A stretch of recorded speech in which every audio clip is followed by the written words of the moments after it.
The presidential seal incident. Oh dear. Charles Lezot said he hadn't thought about the seal in months, and then the 46-year-old graphic designer threw it together after the 2016 presidential election, and it was one part joke, one part catharsis. And he used to be a proud Republican, he said, and voted for idiot Bush twice. But Donald Trump's GOP was no longer his party, he said, so he created a mock presidential seal to prove his point, and substituted the arrows in the eagle's claw for a set of golf clubs. I wonder why he didn't do that for the previous president or George W. Bush. Both of them spent more days playing golf than they did being president of this country. But this is the mindset that's created via the programming of the media. And in the other, there was a set of talons, and he swapped the olive branch for a wad of cash and replaced the United States Latin motto with a Spanish insult. And then his coup de grace, a two-headed imperial bird lifted straight from the Russian coat of arms, and a homage to the president's checkered history with Russia. And if anyone thinks that is some random event, you need to think again. That has all the hallmarks of agency think tank programming. You know, as the Russian collusion winds down in the public, not with the cloth-head politicians, but the public, up pops this. Coincidence? Methinks not. And it's just another extension of round and round we go, anti-Russian, and Russian collusion, and everything about Russia is bad, etc., etc. 4-star US Navy Admiral, who is set to become the branch's top uniformed officer, is now deciding to retire after his judgment was questioned over a professional relationship he maintained with a former Navy public affairs official who left the service amid allegations of sexual harassment and also sexual assault. Now, Admiral William Moran was vetted for promotion after being nominated by Trump and confirmed by the Senate in May, but that plan abruptly changed on Sunday when he announced his retirement. Now, Moran's departure comes at a time when the Pentagon continued to operate without a Senate-confirmed Secretary of Defense. Why?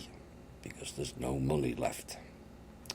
And many other senior military roles currently remain unfulfilled or are filled by officials in acting roles. Nice word, that, acting. Perhaps they'll get AOC in, Agency Operated Clown, or Alexander Ocasio, whatever her name is, Cortez, Ocasio-Cortez, yeah. Agency Operated Clown sounds better to me, because that's exactly what it is. Where are we next? We've covered this particular group several times. In fact, they've been in the Intel. It's now made the mainstream media. And law enforcement and school officials have defended 21 months of secrecy around the murder investigation of a Panorama High School at the hands of MS-13. Now, some of that secrecy was warranted, as they needed to find out, because they are on a total removal order, whatever means necessary. As those that particular gang are nasty beyond all reason. And one part of a grisly rampage that has generated national headlines and left at least 10 people dead. But a month before October 2017 off-campus slaying of Brian Andino, which was another incident linked to MS-13, erupted at the edge of the San Fernando Valley campus. and at least 2 MS-13 members, including 2 former Panorama students, are suspected of stabbing and wounding a student as he was leaving school. Now, law enforcement sources said that the MS-13 had established a significant beachhead at Panorama, and although Brian, 16, was killed off campus, it was 2 girls at the school who investigators say coaxed him to a meeting at Lake Balboa Park, where gang members, including other classmates, were waiting. Now, the LA Unified School District has denied the presence of a gang clique at the school, and it would, and said it left the question of whether parents and students should have been alerted to investigators. And details of the gang's connections have finally this week become public, and some parents and teachers have questioned why officials didn't alert the campus community earlier. No one said nothing. Now, there may be a national issue of being quiet on and dealing with MS-13, but it's certainly not at school level. And it suggests there's involvement with Pelosi and Feinstein. Only after a federal grand jury indicted 22 adults on racketeering and murder charges earlier this month did officials with the Los Angeles School District acknowledge that students from Panorama High had also been arrested, and prosecutors alleged that all of the accused are members of the MS-13 that killed 7 people, including Brian, over a span of 2 years. 3 more deaths are linked to MS-13 gangs are being handled in state court. Currently, officials said, 10 people they've killed. And some people still think we don't need a wall. These are the modern-day versions of the Kali Ma and Solomon sacrificial cults. They're human sacrifices. They care not one iota for life whatsoever. These people. Well, people being maybe not the correct word, as per some of them anyway. There's a minority of migrants that are not people. Dozens of armed miners have invaded a remote indigenous reserve in northern Brazil and stabbed to death at least one of its leaders, officials say.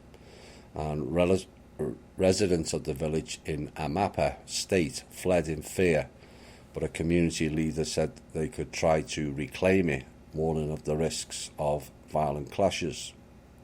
Now, police have been sent to the area, and tensions in the Amazon region are on the rise, as far-right President Jair Bolsonaro has vowed to open some of the protected areas for mining. And he also says the indigenous territories are too big, given the number of people living there. But it's their territory. How can you apply that sort of logic?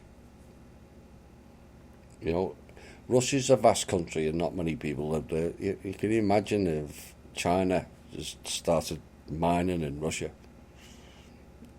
It boggles the mind. There's many states in the US that has mining capabilities and not many people living there. Should another country just come in and start digging holes in it? There's enough mining going on. We have plenty of materials. We don't need more. Now, critics accuse them of encouraging illegal mining and invasions of the reserves. And on Saturday, Mr. Wajapi, the leader of the Wajapi tribe, said that the miners had occupied the Mereri village, and he pleaded with the federal government to send in the army. And he said that the miners are armed with rifles and other weapons That's something normal that an everyday miner carries, is it not? In other words, they were sent by higher-ups with guns. And he said that we're in danger, and he said in a voice message sent to Rodolfo Rodriguez, one of the state senators, there's a risk of more deaths and conflict, because I think the Wajapi will act soon. Now, Mr. Rodriguez, whose party opposes the Bolsonaro government, said 50 miners had invaded the reserve and the situation was very serious, and this would be the first violent invasion in 30 years since the demarcation of the indigenous reserves in Amapá. And he also warned a bloodbath could happen. Egypt's next. Minister of Immigration and Expatriate Affairs Nabila Makram has told an audience in Mississauga, Ontario, I think, yes it is Ontario, that anyone speaking against Egypt abroad will be punished. Oh my, Egypt going like Israel. Is that a coincidence? Maybe not. A video of Makram's comments last Sunday shows her making a slicing motion across her neck while making that particular remark. A person out of the government making death threats. And Makram said in her talk, we only have one country, Egypt. Well, you might think that, but the rest of the world is kind of sick of Egypt and the Ra cult. And we cannot bear any negative word about it abroad. Some Egyptians in Canada are incensed by Makram's words, and so they should be, pointing to the current Egyptian regime's human rights abuses against political dissidents, many of whom now live abroad, says Mohamed Kamel, the founder of Egyptian-Canadian Coalition for Democracy, and an opposition group critical of Egypt's President Abdel Fattah el-Sisi. And he said, we consider that a direct threat. We're assuming that our comments were aimed at all Egyptians around the world. And Human Rights Watch estimate that 60,000 people have been arrested in Egypt as political prisoners since el-Sisi came to power in 2013 through a coup. And we all know which other country was behind that. Capital One is dealing with what will likely be one of the most important breaches of the year, and the incident involved theft of more than 100 million customer records, 140,000 social security numbers and 80,000 linked bank details of Capital One customers, allegedly stolen by a single insider, according to court filings in Seattle this week. Now, the details set it apart from breaches of companies like Equifax and Marriott, which were attacked from the outside by criminals with a nation-state connection. And it's also different from the spate of ransomware attacks against major US cities, which were likely committed by groups of individuals outside of the US, according to the report. Instead, according to the indictment of Paige Thompson, she was able to exploit a loophole in Capital One Cloud Surfer's firewall to gain access to the information. Now, Thompson had several social media accounts listing experience as an engineer working for Amazon. Now, even if Thompson, it said in the report, was employed at Amazon, it may not have been a factor in the incident. Yeah, right. And Trump resumed his criticism. Where are we? That's a different story. Now, I'm going to cover that further down. That's why I thought I had more than that. But I'm going to cover that further down. President Trump resumed his criticism of prominent black congressman from Baltimore this week, declaring on Tuesday that people in the city live in hell and it's corrupt. And Trump claimed that billions of dollars had been stolen in the city and called on the lawmaker, Democratic Representative Elijah Cummings, to investigate his hometown. Now, Cummings is chairman of the House Oversight and Reform Committee, which has been focused on investigating Trump and his administration. Last week, the committee authorised subpoenas for work-related emails and text messages sent from the personal accounts of Jared Kushner and Ivanka Trump, which is the son and Lord and daughter, and both are senior advisors in the White House. Well, it's a bit like a warehouse at times. Things come in and things go out. Predictably, in this case, which is a further ramp up of the programme they're running, the media is using the race card again to stifle investigation or the truth, and it's an all too common practice. But without full openness on all matters, this retort by Trump does resemble him on protecting his family only, particularly Ivanka and Jared Kushner. And regardless of who they are related to, all people within our government should be accountable. All of them. Particularly those two, due to Kushner's interactions with certain groups that have not necessarily been friends or friendly to the people of this country.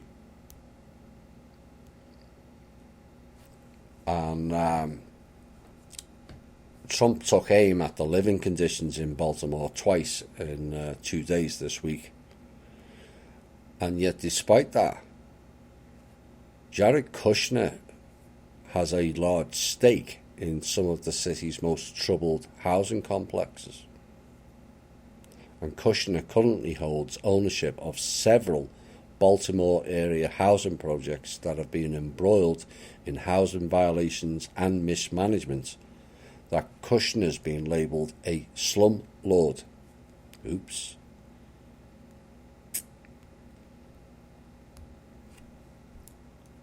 Trump has to be careful. That boy Kushner will get him hung one day, as he's a liability, in my opinion. US embassy officials in Cambodia can leave if they do not like it here. A Cambodian government spokesman said today, following criticism by US diplomats that the Southeast Asian nation's 2018 election was deeply flawed. Oh boy. What happened? Didn't Langley get involved in it and fix it? And Prime Minister Hun Sen's ruling Cambodia People's Party, CCP, won all 125 parliamentary seats in the election last year. That rights group says was neither free nor fair following the dissolution of the main opposition party. Now, in a post on Tuesday marking a year since the vote, the US embassy in Phnom Penh said the election had failed to represent the will of the Cambodian people. But the government spokesman, Faye Saifan, said US officials should not make such barbaric comments. And although we are friends, if these officials don't like Cambodia, they should pack up and leave. Let me be clear, we don't welcome you.